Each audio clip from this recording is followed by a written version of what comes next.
Assalamualaikum warahmatullahi wabarakatuh. Selamat pagi, salam sejahtera bagi kita semua. Yang kami hormati Bapak Ibu Guru SD Negeri 1 Wiro sebagai peserta diseminasi budaya positif yang diselenggarakan di SD Negeri 1 Wiro. Yang kami hormati Ibu Andri selaku narasumber di sini. Pertama-tama marilah kita panjatkan puja dan puji syukur kehadirat Allah Subhanahu wa taala yang telah memberikan rahmat dan hidayahnya kepada kita semua sehingga kita dapat berkumpul di acara diseminasi budaya positif pada pagi hari ini tanpa ada halangan apapun. Sebelum kita masuk ke acara selanjutnya, marilah kita menyanyikan lagu Indonesia Raya. Peserta dipersilakan untuk berdiri. Untuk Bu Anif, kami mohon untuk menjadi dirjen. Terima kasih.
Terima kasih, peserta dipersilakan untuk duduk kembali.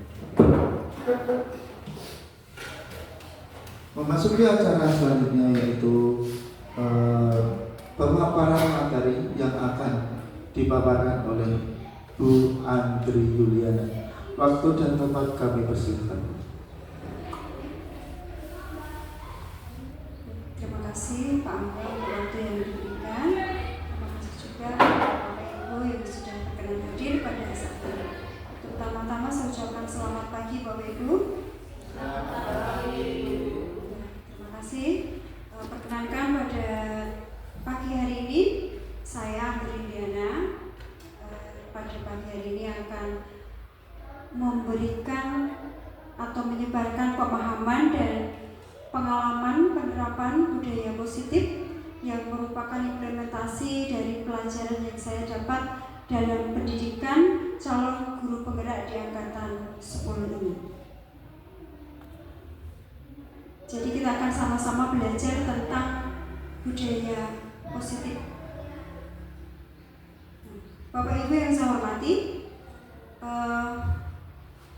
apa yang dimaksud dengan budaya positif? Ya, sebuah budaya itu adalah sesuatu yang tumbuh di masyarakat yang berkembang secara berlangsung secara terus-menerus ya. Sedangkan yang dimaksud dengan budaya positif sendiri adalah merupakan sebuah nilai-nilai atau keyakinan-keyakinan, kebiasaan-kebiasaan yang berada di sekolah, di mana budaya ini berpihak pada murid agar murid ini dapat berkembang menjadi pribadi yang kritis, kemudian penuh dengan rasa hormat dan tanggung jawab. Ya, jadi budaya seperti inilah yang akan kita hidupkan di sekolah kita yang tercinta ini. Nah, Bapak Ibu, untuk menuju kepada budaya positif supaya kita bisa menghidupkan budaya positif di sekolah kita ini, ada beberapa konsep utama yang perlu kita pelajari bersama pada pagi hari ini. Yang pertama adalah tentang disiplin positif. Lalu yang kedua, posisi kontrol restitusi. Yang ketiga adalah tentang kebutuhan dasar manusia. Yang keempat, nilai kebajikan dan keyakinan kelas. Lalu kita akan belajar tentang segitiga restitusi, dan juga kita akan belajar tentang motivasi perilaku manusia. Untuk yang pertama, kita akan belajar terlebih dahulu dengan disiplin positif. Nah, Bapak Ibu mungkin kalau mendengar kata disiplin itu apa yang ada di bayangan Bapak Ibu? Ya. Hukuman, peraturan, harus berangkat pagi, ya, sederetan aturan, ya, seperti itu. Padahal yang namanya disiplin itu yang seringkali dihubungkan dengan yang namanya hukuman, itu padahal sesungguhnya berbeda. Kalau disiplin positif ini tidak harus dengan memberikan hukuman. Nah, bagaimana? Justru ini adalah salah satu alternatif terakhir, dan kalau kita gunakan ini akan sangat baik sekali bagi peserta didik. Kenapa? Karena disiplin positif ini merupakan cara penerapan disiplin yang mengajak anak untuk bertanggung jawab, ya, untuk menumbuhkan kesadaran dalam dirinya. Ya, kalau tadi ada saya harus datang tepat waktu, datang lebih awal. Nah, itu kalau mereka sudah mempunyai disiplin positif, itu merupakan kesadaran yang ada di dalam diri mereka, dan itu berdasarkan pada nilai-nilai kebajikan. Nah, disiplin positif ini juga lebih ke arah disiplin diri dalam melakukan segala tindakan. Jadi nanti ada kita mengenal unsur intrinsik, ya. Jadi ini lebih ke arah ketika mereka mau melakukan sesuatu itu berdasarkan kesadaran diri. Lalu disiplin positif ini juga dapat membentuk murid memahami, menyadari berdasarkan motivasi internal, bukan paksaan dari orang lain, atau juga bukan karena takut untuk dihukum, juga bukan karena untuk mendapat sebuah pujian.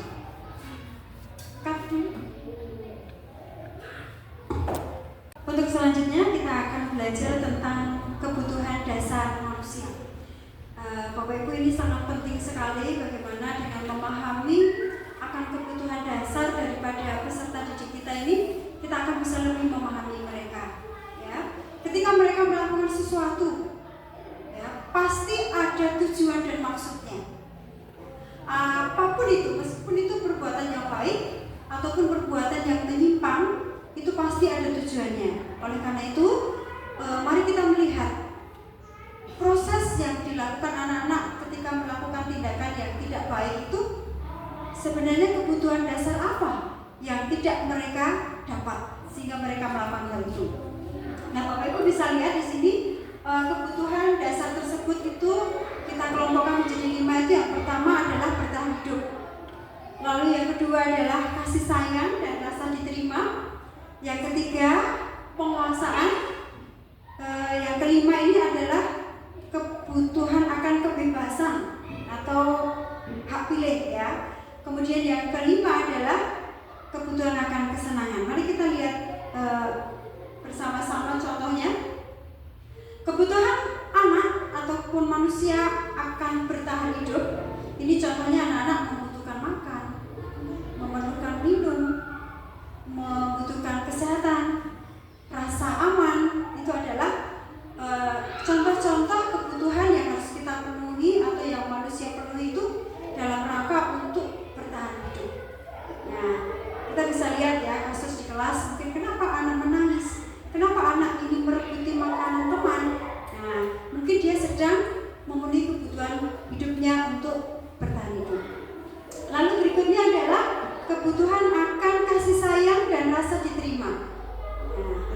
hanya murid tetapi semua kasih sayang, disayangi, kemudian memberi perhatian, menerima perhatian, ya. Anak-anak juga harus merasa bisa diterima di kelas, di kelompoknya. Nah, ini kadang ada juga anak yang merasa usil, ya, cari perhatian. Ternyata setelah kita selidiki, dia membutuhkan rasa disayangi. Oh, ternyata selama ini dia buat seperti itu karena teman-temannya tidak bisa menerima dia. Nah, seperti itu ya. Jadi dengan demikian kita akan bisa mencari solusi yang lebih baik. Lalu kebutuhan yang berikutnya adalah tentang kesenangan. Ya, di sekolah selain belajar, anak-anak juga butuh bermain, butuh bercanda. Kadang-kadang kalau kita melihat anak-anak kita iseng, lagi isengin teman, tapi ya ini kadang-kadang isengnya kebablasan sehingga merugikan. Ini yang perlu kita antisipasi ya. Lalu mereka menikmati apa yang mereka lakukan, itu adalah salah satu bentuk kebutuhan akan kesenangan. Lalu penguasaan, ya. Penguasaan ini kebutuhan akan pengakuan orang lain bahwa saya mampu, ya. Ini bukan hanya anak-anak, Bapak Ibu guru pun kita semua membutuhkan bahwa ini loh saya juga bisa melakukan, ya. Jadi diakui prestasi dan kemampuannya, itu adalah salah satu contoh. Kemudian didengarkan. Ketika anak curhat di rumah juga mungkin ya, ibu bapak malah suka nonton HP. Nah, anak-anak sedang protes, ibu saya mau didengar. Nah, ini mereka sedang membutuhkan pengakuan akan keberadaannya. Kemudian anak-anak kita ini juga butuh dihormati, butuh dipercaya. Dan anak-anak ini kalau kita lihat ada yang mempunyai kebutuhan penguasaannya ini sangat besar sehingga mereka bisa memberi pengaruh. Nah, ketika mereka tidak berpengaruh di dalam kelas, mereka mulai mencari masalah karena kebutuhan yang satu ini mungkin tidak sedang mereka dapat. Lalu yang berikutnya adalah kebebasan, ya, atau kebutuhan akan pilihan. Nah, contoh kebebasan ini adalah keinginan untuk mandiri. Ya, tidak semua anak-anak itu suka dibantu. Saya bisa sendiri kok. Ya. Lalu mereka itu juga memiliki pilihan, mau menggambar apa, mau menulis apa, ya. Kadang waktunya kita bisa memberikan kebebasan. Kemudian ada kalanya mereka tidak dikekang dan suka mencoba-coba. Ini adalah bentuk-bentuk kegiatan atau perbuatan yang menunjukkan bahwa anak-anak ini memiliki kebutuhan akan kebebasan. Terima kasih. Untuk selanjutnya, baik Bapak Ibu, untuk selanjutnya kita akan mempelajari tentang motivasi perilaku manusia. Jadi Bapak Ibu, kalau kita melihat di dalam kelas kita, anak-anak itu melakukan segala sesuatu itu ada motivasinya, ada tujuannya. Nah, setelah dipelajari ternyata ada 3 motivasi dalam diri atau dalam perilaku manusia itu. Yang pertama, ini adalah faktor dari eksternal itu. Mereka melakukan itu untuk menghindari ketidaknyamanan atau menghindari hukuman. Saya mau melakukan ini supaya nanti tidak dihukum sama Bu Uci. Saya mau mengerjakan PR supaya nanti saya tidak dipanggil sama Pak Angga ke kantor. Nah, jadi mereka melakukan itu karena menghindari ketidaknyamanan. Lalu faktor yang kedua, ini faktor dari luar lagi, itu adalah untuk mendapatkan imbalan atau penghargaan dari orang lain. Sering ya anak-anak kita ini suka melakukan ini karena nanti dapat hadiah loh dari Bu Ani. Kalau kita mengerjakan PR dapat bintang loh. Nah, itu adalah faktor-faktor yang berasal dari luar yang mempengaruhi perilaku seorang manusia. Itu kedua, motivasi itu adalah pengaruh dari faktor eksternal dari luar. Nah, sedangkan motivasi yang ketiga ini adalah faktor dari internal. Ini artinya anak-anak atau manusia itu melakukan perbuatan itu adalah untuk menjadikan diri mereka, ya, menghargai diri mereka sendiri. Mereka melakukan itu sesuai dengan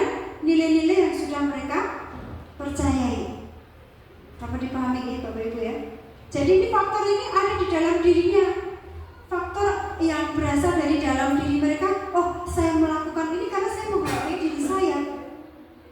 Supaya saya menjadi pintar memang saya harus belajar. Ya, saya melakukan menurut kepada guru saya, menggunakan seragam yang baik, itu memang karena dari dalam diri saya sendiri, saya menghargai diri saya. Seperti itu. Jadi, motivasi yang ketiga inilah yang mau kita tanamkan dalam diri anak-anak kita supaya bisa membentuk sebuah budaya positif di dalam sekolah kita. Nah, oleh karena itu, Bapak Ibu, kita akan mempelajari selanjutnya adalah nilai kebajikan dan keyakinan kelas.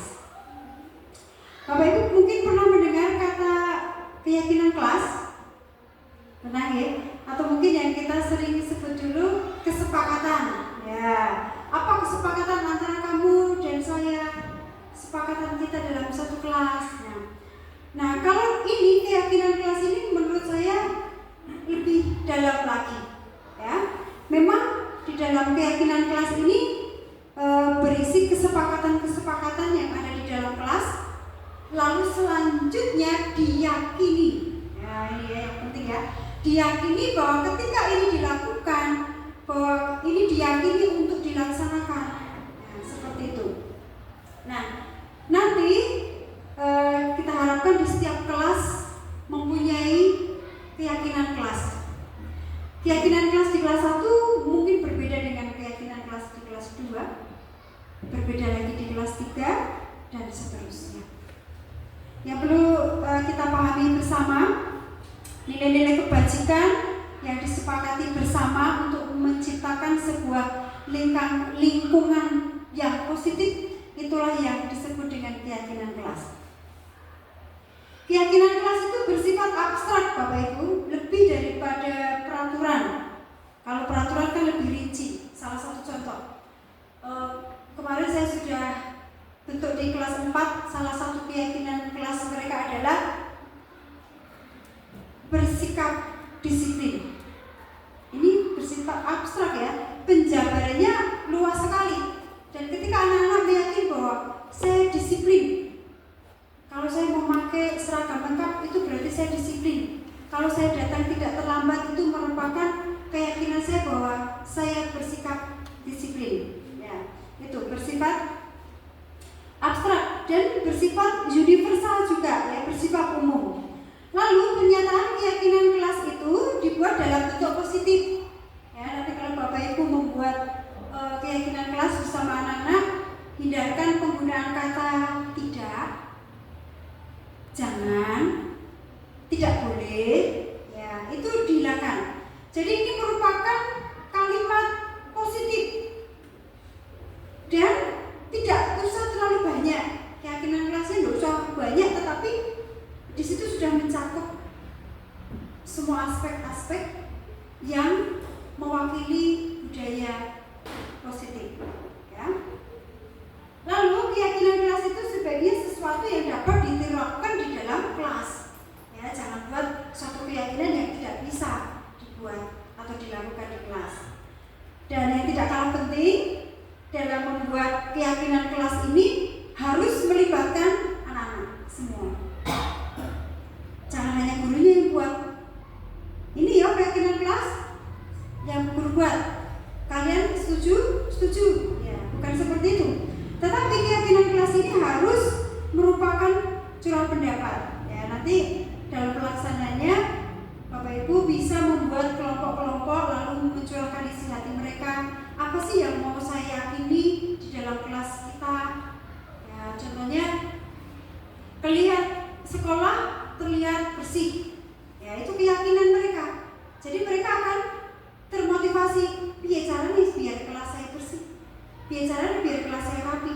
Karena mereka sudah meyakini itu menjadi keyakinan kelas.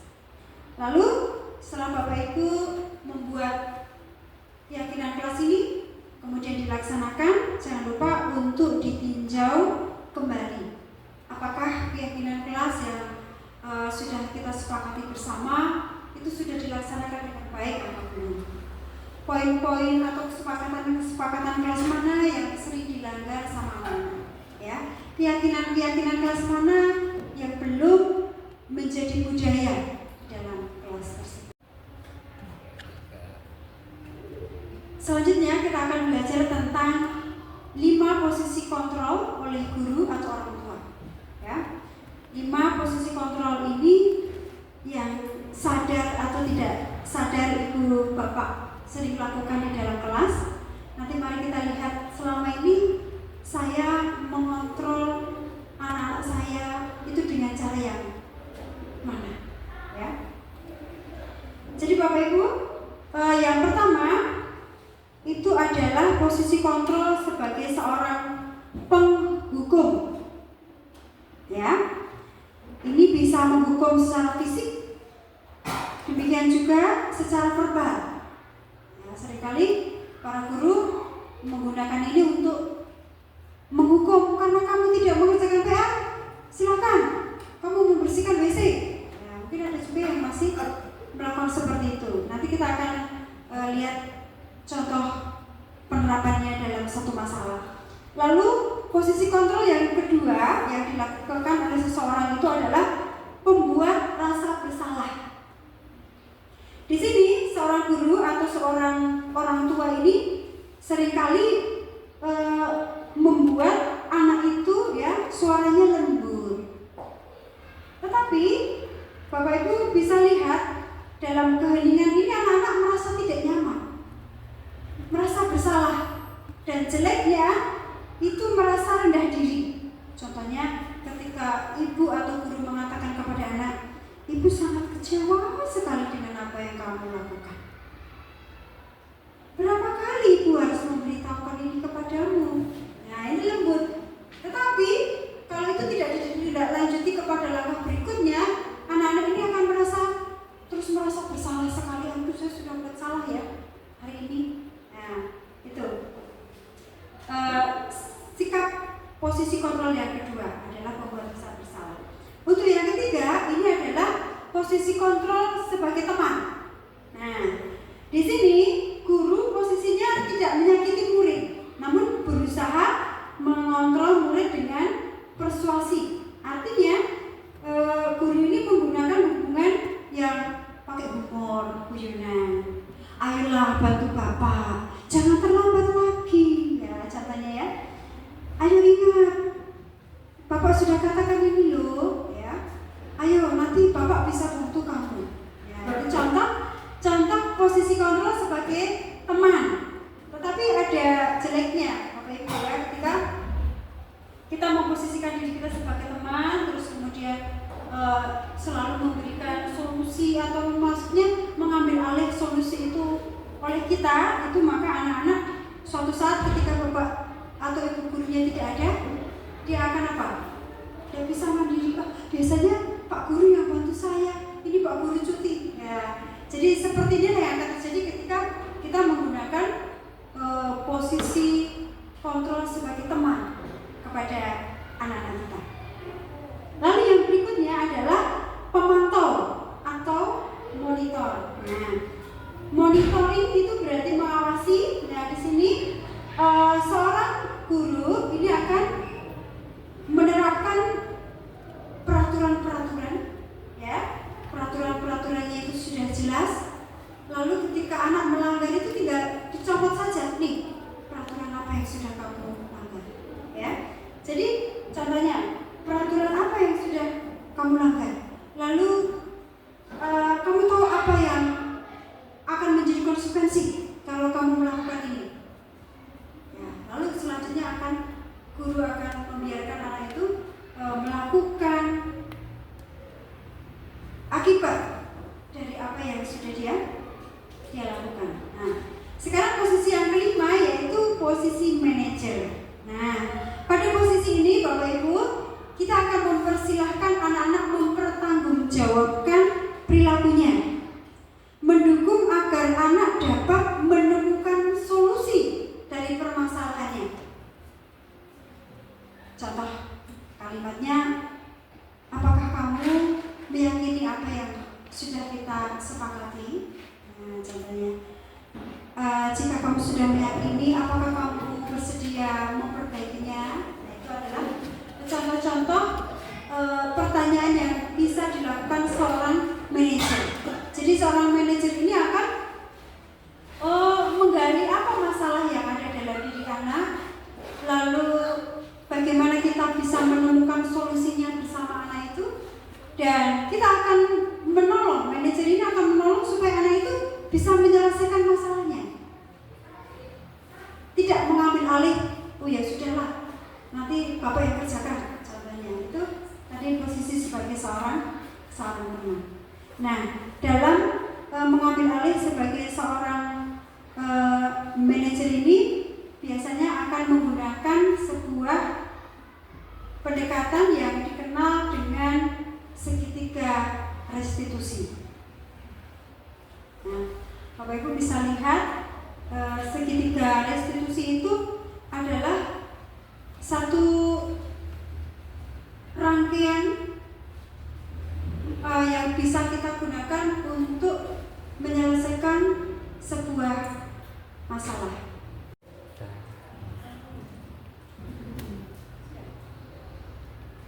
Kita akan menggunakan segitiga restitusi ini untuk menyelesaikan sebuah masalah. Ya. Pengertian dari restitusi sendiri itu menurut Goshen adalah suatu proses menciptakan kondisi bagi murid untuk memperbaiki kesalahan mereka sehingga mereka bisa kembali pada kelompok mereka dengan karakter yang lebih kuat. Nah, ini adalah pemahaman dari restitusi itu sendiri. Nah, segitiga restitusi adalah 3 langkah untuk proses menciptakan kondisi yang kondusif kembali, ya. Segitiga tersebut terdiri dari 3 langkah. Yang pertama adalah menstabilkan keadaan. Pada langkah ini, seorang guru akan mengubah identitas dari anak yang gagal karena melakukan sesuatu kesalahan menjadi anak yang sukses. Saya yakin Bapak Ibu ketika mendapati anak kita bersalah kemudian dipanggil ke kantor, itu wajahnya sudah pucat mungkin ya, atau sudah merasa sendiri tidak bersalah, atau bahkan masih dalam kondisi marah sekali ya, ketika mereka kita panggil baru saja berkelahi misalnya. Nah, pada tahapan menstabilkan keadaan ini, Bapak Ibu bisa menanyakan kepada anak-anak kita, ya, mengungkapkan kalimat berbuat salah itu tidak apa-apa. Semua orang pasti pernah melakukan kesalahan. Saya juga pernah melakukan kesalahan. Nah, ketika Bapak Ibu menyampaikan kalimat-kalimat seperti ini, maka anak yang tadinya garang karena habis marah sama temannya akan menjadi lebih lentreh gitu bahasa Jawanya. Ketika mereka tadinya menunduk karena sudah merasa bersalah dan ketakutan mau dimarahi guru, ketika mendapatkan penstabilan keadaan seperti ini, maka anak-anak ini akan mulai bangkit. Ya, kita akan menyelesaikan masalah ini. Ya, Bapak dan Ibu guru ini tidak tertarik dengan siapa yang salah. Ya, kalau kamu melawan temanmu yang menyakitimu, ya itu memang hakmu. Ya, jadi ini adalah kalimat-kalimat supaya anak ini menjadi stabil dulu, supaya mereka tidak menjadi merasa anak yang sudah gagal karena mereka sudah melakukan sebuah kesalahan. Lalu selanjutnya, tindakan yang kedua setelah anak itu menjadi stabil, kita akan mengadakan yang namanya validasi terhadap tindakan yang salah. Pada tahap ini kita akan berusaha mencari tahu, memenuhi kebutuhan dasar yang menjadi dasar tindakan daripada anak-anak tersebut. Ya, jadi posisi yang kedua ini atau langkah yang kedua ini akan mencari tahu tindakan apa yang salah. Contoh kalimat pertanyaan yang bisa kita ajukan pada tahap ini adalah, padahal kamu bisa ya melakukan hal yang lebih buruk ya. Ketika kamu diajak teman, mungkin kamu bisa saja memukul temanmu ya. Nah, kamu pasti punya alasan bukan melakukan hal ini. Nah, di situ nanti anak akan menceritakan panjang lebar, mengapa dia memukul temannya, mengapa dia terlambat sekolah, mengapa dia tidur di kelas, contohnya ya.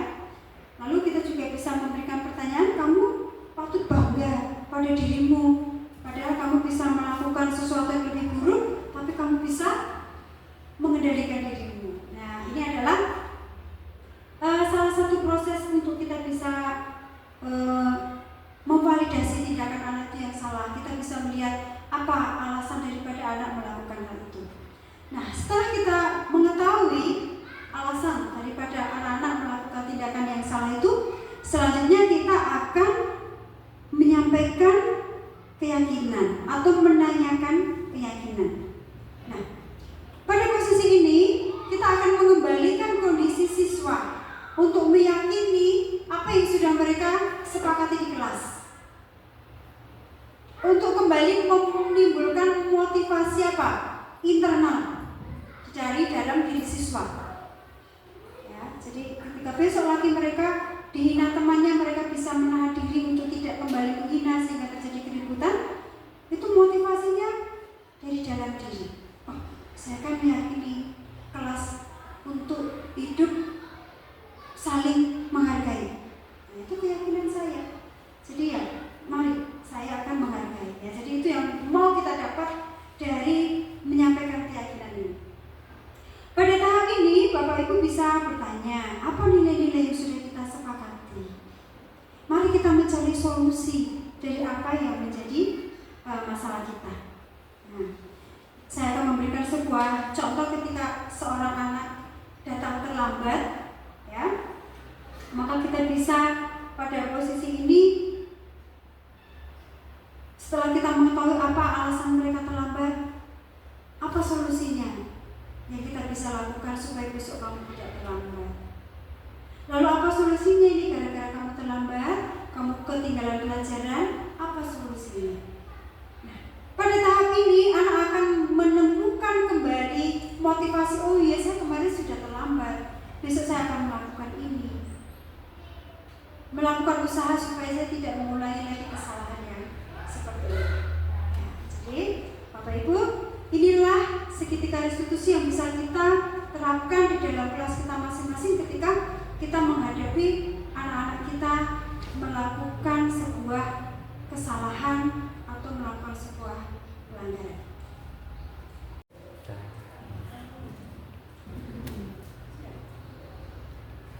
Kita akan menggunakan segitiga restitusi ini untuk menyelesaikan sebuah masalah. Ya. Pengertian dari restitusi sendiri itu menurut Goshen adalah suatu proses menciptakan kondisi bagi murid untuk memperbaiki kesalahan mereka sehingga mereka bisa kembali pada kelompok mereka dengan karakter yang lebih kuat. Nah, ini adalah pemahaman dari restitusi itu sendiri. Nah, segitiga restitusi adalah 3 langkah untuk proses menciptakan kondisi yang kondusif kembali, ya. Segitiga tersebut terdiri dari 3 langkah. Yang pertama adalah menstabilkan keadaan. Pada langkah ini, seorang guru akan mengubah identitas dari anak yang gagal karena melakukan sesuatu kesalahan menjadi anak yang sukses.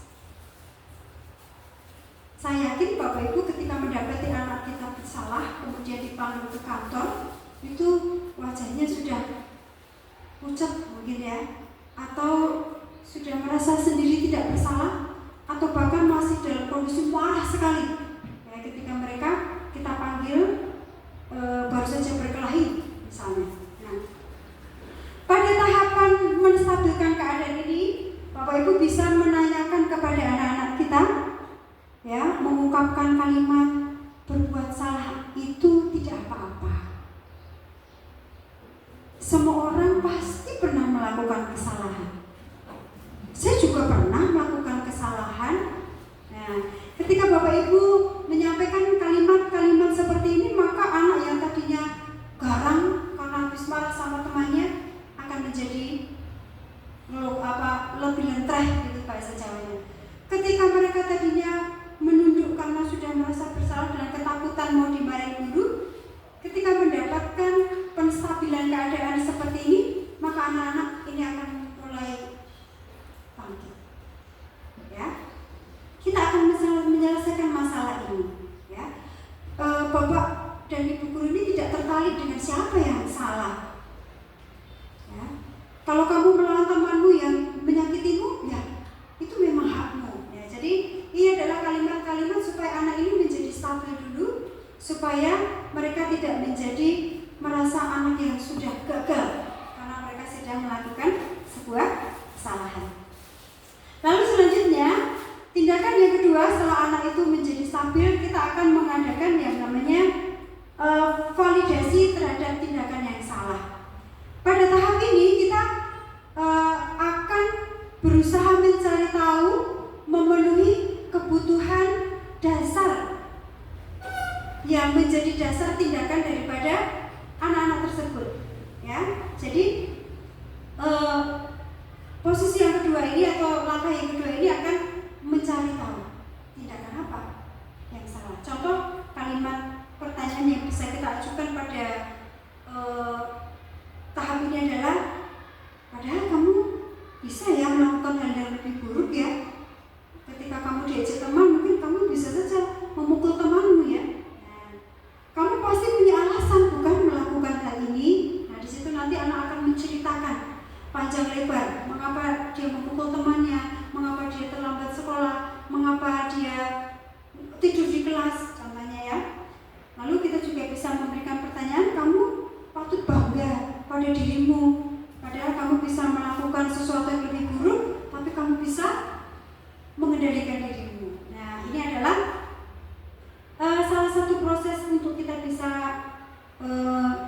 memvalidasi tindakan anak itu yang salah. Kita bisa melihat apa alasan daripada anak melakukan hal itu. Nah, setelah kita mengetahui alasan daripada anak-anak melakukan tindakan yang salah itu, selanjutnya kita akan menyampaikan keyakinan atau menanyakan keyakinan. Nah, pada posisi ini kita akan mengembalikan kondisi siswa untuk meyakini apa yang sudah mereka sepakati di kelas, untuk kembali menimbulkan motivasi apa? Internal dari dalam diri siswa. Ya, jadi ketika besok lagi mereka dihina temannya, mereka bisa menahan diri untuk tidak kembali menghina sehingga terjadi keributan. Itu motivasinya dari dalam diri. Oh, saya kan meyakini kelas untuk hidup saling menghargai.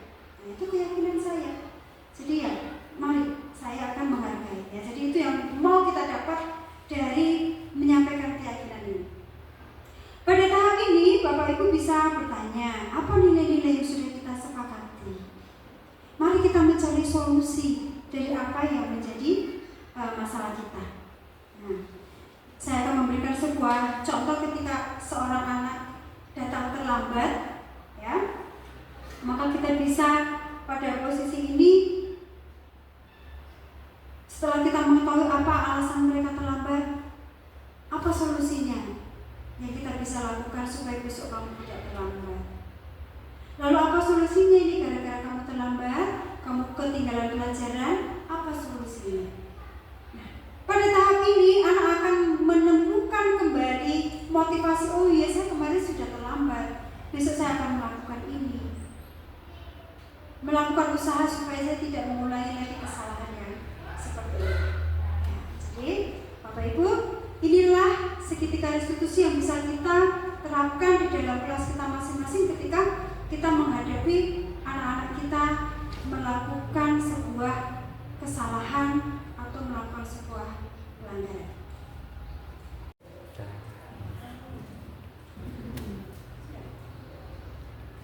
Kita akan menggunakan segitiga restitusi ini untuk menyelesaikan sebuah masalah. Ya.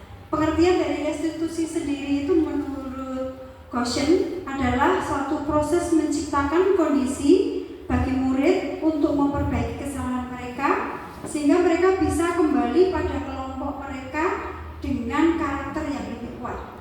Nah, ini adalah pemahaman dari restitusi itu sendiri. Nah, segitiga restitusi adalah 3 langkah untuk proses kondusif kembali, ya. Segitiga tersebut terdiri dari 3 langkah. Yang pertama adalah menstabilkan keadaan. Pada langkah ini, seorang guru akan mengubah identitas dari anak yang gagal karena melakukan sesuatu kesalahan menjadi anak yang sukses. Saya yakin Bapak Ibu ketika mendapati anak kita bersalah kemudian dipanggil ke kantor, itu wajahnya sudah pucat mungkin ya, atau sudah merasa sendiri tidak bersalah, atau bahkan masih dalam kondisi marah sekali ya, ketika mereka kita panggil baru saja berkelahi misalnya. Nah, pada tahapan menstabilkan keadaan ini, Bapak Ibu bisa menanyakan kepada anak-anak kita, ya, mengungkapkan kalimat berbuat salah itu tidak apa-apa. Semua orang pasti pernah melakukan kesalahan. Saya juga pernah melakukan kesalahan. Nah, ketika Bapak Ibu menyampaikan kalimat-kalimat seperti ini, maka anak yang tadinya garang karena habis marah sama temannya akan menjadi lebih lentreh gitu bahasa Jawanya. Ketika mereka tadinya menunduk karena sudah merasa bersalah dan ketakutan mau dimarahi guru, ketika mendapatkan penstabilan keadaan seperti ini, maka anak-anak ini akan mulai bangkit. Ya, kita akan menyelesaikan masalah ini. Ya, Bapak dan Ibu guru ini tidak tertarik dengan siapa yang salah. Ya, kalau kamu melawan temanmu yang menyakitimu, ya itu memang hakmu. Ya, jadi ini adalah kalimat-kalimat supaya anak ini menjadi stabil dulu, supaya mereka tidak menjadi merasa anak yang sudah gagal karena mereka sedang melakukan sebuah kesalahan. Lalu selanjutnya, tindakan yang kedua setelah anak itu menjadi stabil, kita akan mengadakan yang namanya validasi terhadap tindakan yang salah. Pada tahap ini kita akan berusaha mencari tahu, memenuhi kebutuhan dasar yang menjadi dasar tindakan daripada anak-anak tersebut. Ya, jadi posisi yang kedua ini atau langkah yang kedua ini akan mencari tahu tindakan apa yang salah. Contoh kalimat pertanyaan yang bisa kita ajukan pada tahap ini adalah, padahal kamu bisa ya melakukan hal yang lebih buruk ya. Ketika kamu diajak teman, mungkin kamu bisa saja memukul temanmu ya. Nah, kamu pasti punya alasan bukan melakukan hal ini. Nah, di situ nanti anak akan menceritakan panjang lebar mengapa dia memukul temannya, mengapa dia terlambat sekolah, mengapa dia tidur di kelas, contohnya ya. Lalu kita juga bisa memberikan pertanyaan, kamu patut bangga pada dirimu, padahal kamu bisa melakukan sesuatu yang lebih buruk, tapi kamu bisa mengendalikan dirimu. Nah, ini adalah salah satu proses untuk kita bisa memvalidasi tindakan anak itu yang salah. Kita bisa melihat apa alasan daripada anak melakukan hal itu. Nah, setelah kita mengetahui alasan daripada anak-anak melakukan tindakan yang salah itu, selanjutnya kita akan menyampaikan keyakinan atau menanyakan keyakinan. Nah, pada posisi ini kita akan mengembalikan kondisi siswa untuk meyakini apa yang sudah mereka sepakati di kelas, untuk kembali menimbulkan motivasi apa? Internal dari dalam diri siswa. Ya, jadi ketika besok lagi mereka dihina temannya, mereka bisa menahan diri untuk tidak kembali menghina sehingga terjadi keributan. Itu motivasinya dari dalam diri. Oh, saya kan meyakini kelas untuk hidup saling menghargai. Nah, itu keyakinan saya. Jadi ya, mari saya akan menghargai. Ya, jadi itu yang mau kita dapat dari menyampaikan keyakinan ini.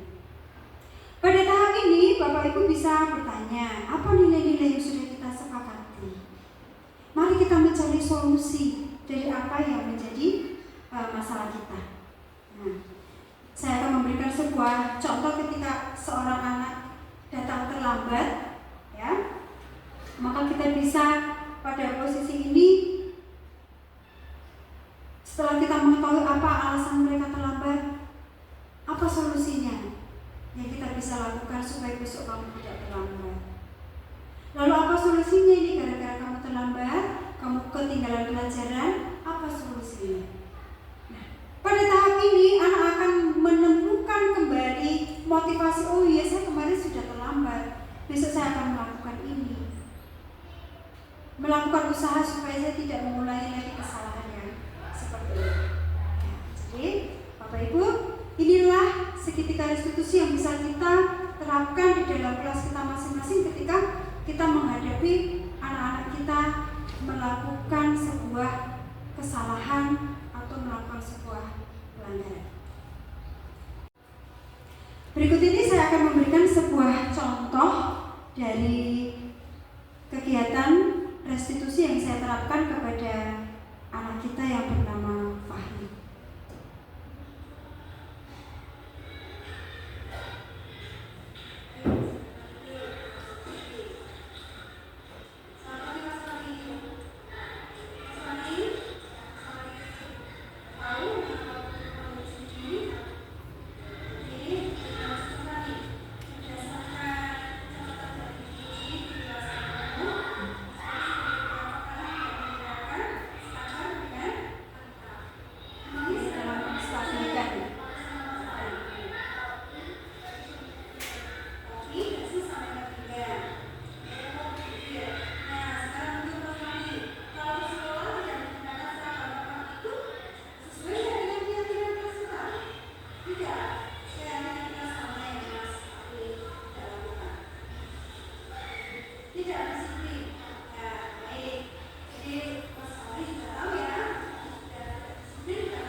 Membantu anak menemukan solusinya sendiri dari masalah. Misalnya hari hanya memberikan penguatan.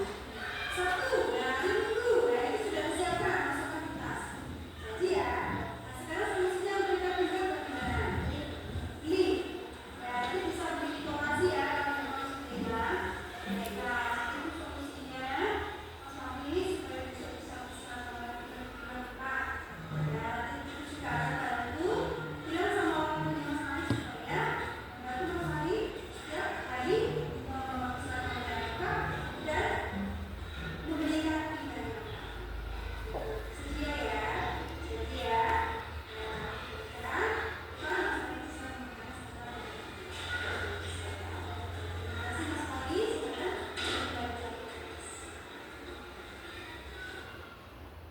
Jadi ini adalah salah satu segitiga restitusi yang saya terapkan kepada anak kita, dan saya mendapati bahwa anak ini ketika mereka tidak berseragam lengkap menjadi lebih percaya diri, mempunyai motivasi yang kuat supaya besok saya tidak lagi tidak menggunakan seragam tidak lengkap ya. Jadi gantinya kita teriak-teriak, melotot ya, menghadik anak kita yang melakukan kesalahan. Pendekatan dan menolong anak menemukan solusi ini ternyata lebih efektif. Jadi Bapak Ibu, terima kasih. Inilah materi yang bisa saya sampaikan pada hari ini. Mudah-mudahan apa yang saya sampaikan bermanfaat bagi kita semua. Terima kasih. Terima kasih kepada Bu Andri yang sudah memberikan pemaparan materinya yang sangat jelas sekali. Kita beri tepuk tangan buat Bu Andri dulu. Kami membuka sesi tanya jawab untuk 2 orang saja untuk menyita waktu. Silakan untuk menanggapi? Terima kasih kepada Bu Andri yang sudah memberikan pemaparan materinya yang sangat jelas sekali. Kita beri tepuk tangan buat Bu Andri dulu. Kami membuka sesi tanya untuk 2 orang saja untuk menyita waktu. Silakan untuk menanggapi. Monggo, Bu Istri, silakan. Ya baik, terima kasih atas waktu yang diberikan. Di sini saya akan menanggapi terkait diseminasi budaya positif yang Bu Andri sampaikan. Tapi sebelum itu saya mengucapkan banyak terima kasih karena alhamdulillah hari ini Bu Andri telah memberikan diseminasi budaya positif di sekolah kita dengan pemaparan yang jelas. Diseminasi budaya positif yang saya ketahui dari pemaparan Bu Andri adalah bahwasannya kita itu harus bisa mengetahui bahwa budaya positif ini harus berpihak pada murid agar murid itu menumbuhkan rasa kesadarannya untuk bertanggung jawab begitu. Di sini saya juga baru mengetahui terkait 5 posisi kontrol guru dan orang tua. Bahwasanya guru dan orang tua itu ada 5 hal yang harus kita ketahui atau 5 step yang harus kita ketahui. Apakah kita termasuk guru yang penghukum, pembuat rasa bersalah, teman, pemantau, atau yang paling tinggi yaitu manajemen dengan cara segitiga restitusi, di mana semua rangkaian ini bisa kita gunakan untuk menyelesaikan masalah. Saya pribadi yang masih menggunakan teman. Nah, kalau saya sebagai guru cukup kalau jadi teman dengan anak itu ya kayaknya enak, tapi ternyata ada efeknya. Anak itu menganggap kita teman. Di rumah maupun di sekolah saya dipanggilnya Mbak.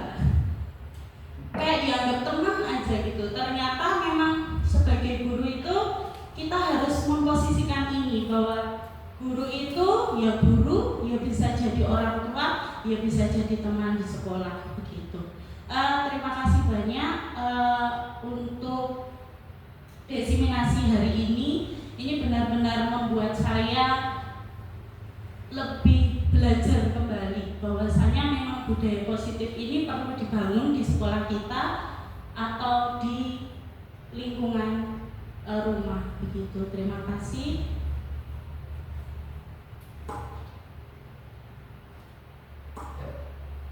Ya, terima kasih Bu Isti tentang tanggapannya. Kami mempersilahkan satu lagi untuk tanggapan. Monggo. Ya, Bu Fitri, silakan. Waktu dan tempat kampus.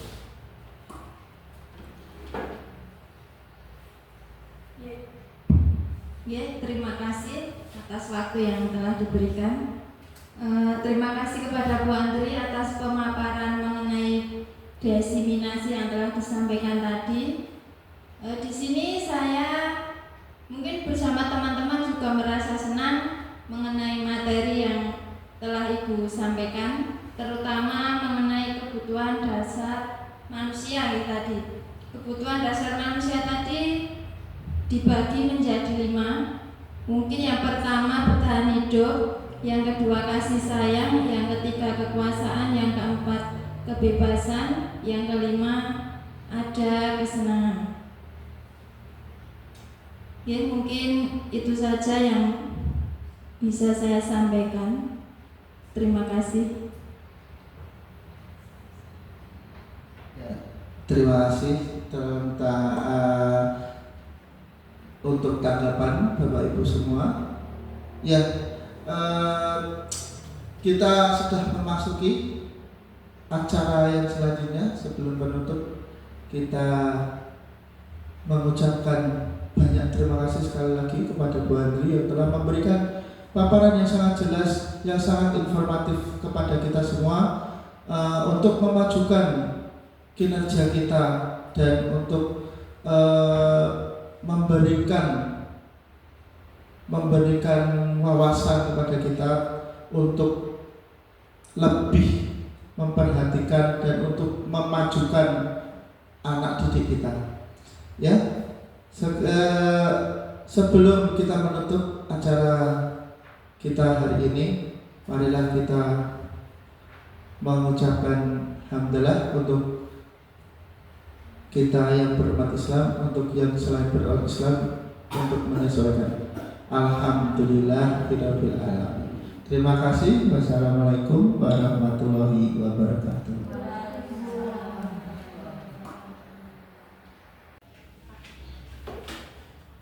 Selamat pagi anak-anak. Semangat hari ini? Semua sehat? Ada satu yang datang ya? Mas siapa? Gumilang sakit, baiklah. Anak-anak sekalian, pada hari ini Bu Guru akan mengajak kalian membuat yang namanya keyakinan kelas. Sudah pernah mendengar keyakinan kelas? Ada yang sudah, ada yang belum. Ya, baiklah. Nah, yang belum, ini keyakinan kelas itu hampir mirip dengan yang namanya peraturan.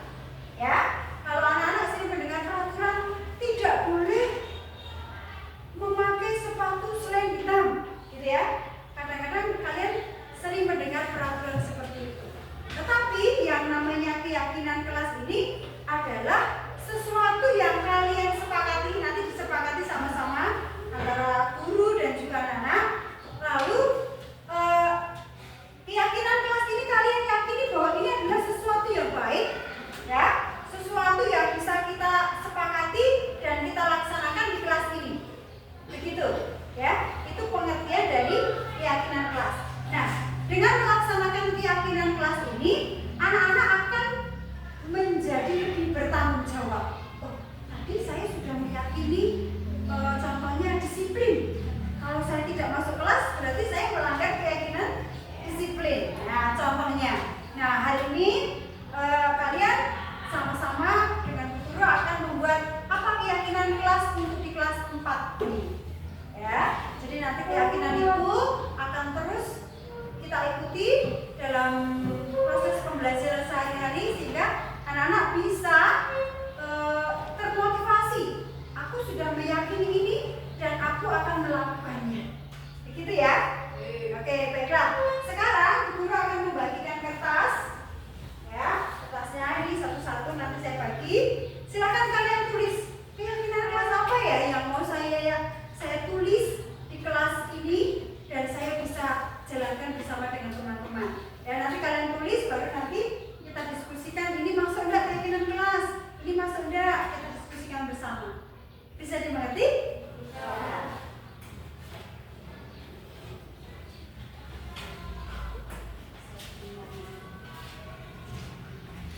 Ya, ada linknya di bawah ya.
Jadi itu harus kata-kata positif ya, yang membuat kalian semangat untuk melakukan. Sekali lagi tulisannya besar. Kalau ada yang salah tulis, tolong hati boleh buka kertasnya. Sudah? Mas, oke, sudah selesai? Belum? Mbak Sania sudah? Oke, silakan dari Mbak Sania, Mas Surya dari depan, kita lagi di depan sini. Silakan Bu. Ya, langsung disambung belakangnya. Bebas ya. Terus.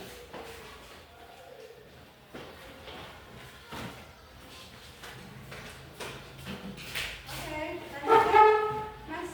Ya, coba dulu. Terus disambung sana terus.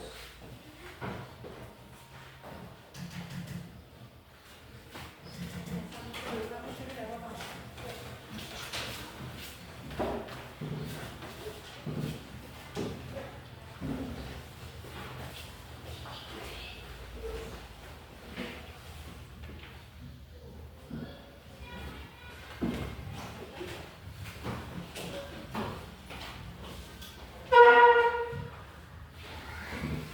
Yang belum?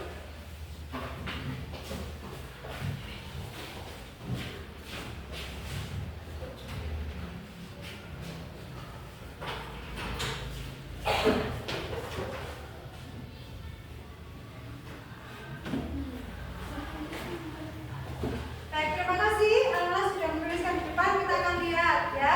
Ada disiplin, saling menghargai, kelas selalu bersih, saling menghormati, saling menolong, disiplin, saling menghargai, saling menolong teman, rajin belajar, peduli, duduk yang bagus di dalam kelas. Nah, kita akan rangkumkan ini ya. Guru pilih yang sama-sama. Kelas selalu bersih, saling menolong, ya. Saling menolong sudah. Rajin belajar, saling menghargai, tapi tidak ada atas, kelas selalu bersih,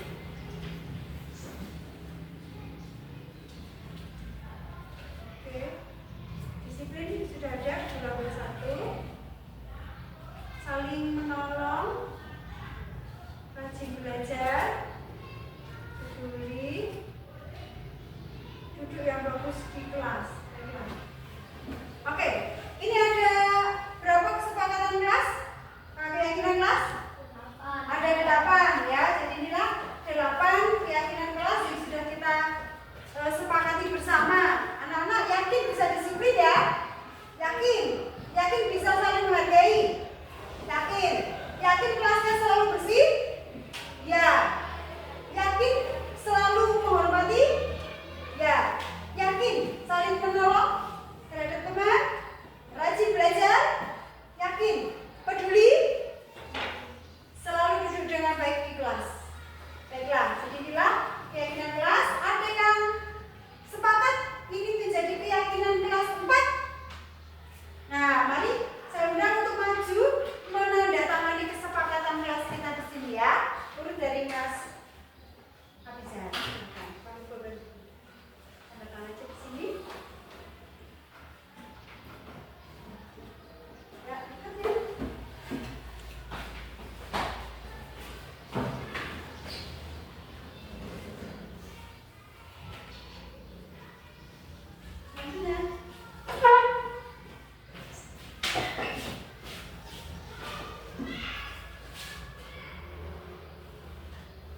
Yuk, Mbak.